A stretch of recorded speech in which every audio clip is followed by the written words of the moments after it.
And guess what, man? Giannis isn't the one that fucked you. It was Grayson Allen and Bobby Portis. It was Grayson Allen and Bobby Portis. And you know what? Hey, do not sleep on this man. Drew Holiday.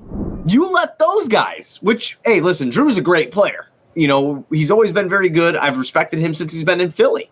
You know, when he started his career there with Thad Young. Remember, that was the team that knocked us out of the playoffs after D. Rose got hurt all those years ago. But you let those guys come out and you let Giannis do nothing. Exert no energy. Take 12 shots and you were blown out by 30? No, he was sitting out halfway through the first quarter. Right, I'm saying, and you were blown out by 30? So the superstar could have literally shot 0 for 12 and added nothing, nothing, and you still would have lost. And you still would have lost. He could have deferred every single possession, and this game would not have been much closer. 100%. And that's because, I mean, and listen, Bobby hit some tough shots. Let's call a spade a spade. Oh, no.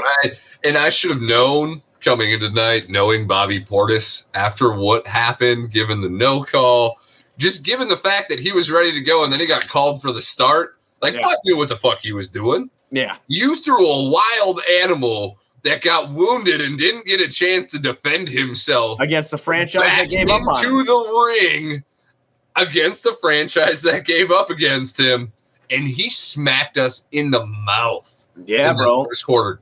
He literally just Rick James us to hell. Like, he put us down so far that we could not refine our confidence. Grayson Allen scored 22 points. That was a Milwaukee Buck team high tonight. The one guy that we literally woke up this morning saying, fuck this guy, because he's probably a big reason why we're playing the Bucks right now, because we're probably not the 6th seed without Alex Caruso's injury. He's the reason for the matchup, and you let him walk into your house in the UC in a packed house that I'm glad I couldn't find a ticket to, because if I had to walk out of the UC tonight with my tail between my legs after watching this game, after spending $200+ on a ticket to watch this, I would have been upset, man. I don't want to look. I don't want to watch the news. I don't want to see what's going on the streets right now. Right now, but because this was the ugliest franchise loss in playoff fucking history against a shorthanded team that you just one-upped on the road. We can't even win on the road. Yeah, and I just got to address this. Our boy Jeremy's in here again, good friend of the show, but he asked me how I like Billy tonight, and you weren't here yet, Jeremy, and I'm going to fill you in because this is a live podcast, so I'm going to fill you in here. I'm not going to wait till the end. I don't know why he kept running them high picks, pick and pops. Obviously, it worked in game 2 a little bit, but you need to mix it up a little bit, not run that 90% of your offense. Number one. Number two, how do I like DeMar DeRozan and Zach LaVine tonight? And the answer to that question is I don't. I can't come at DeMar. I'm coming at DeMar right now. When a whole team is leading up on, loading up on you, rather, and your coach is not making the adjustments, and your co-star and Zach LaVine seems to be running away from the moment and shying away from the moment.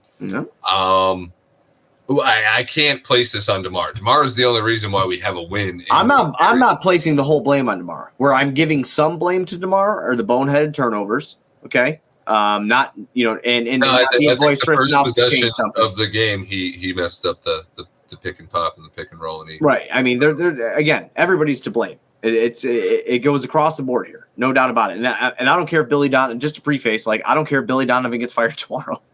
I promise you, I will not lose any sleep if that were to happen. Oh, I will, because I don't know who's coming here.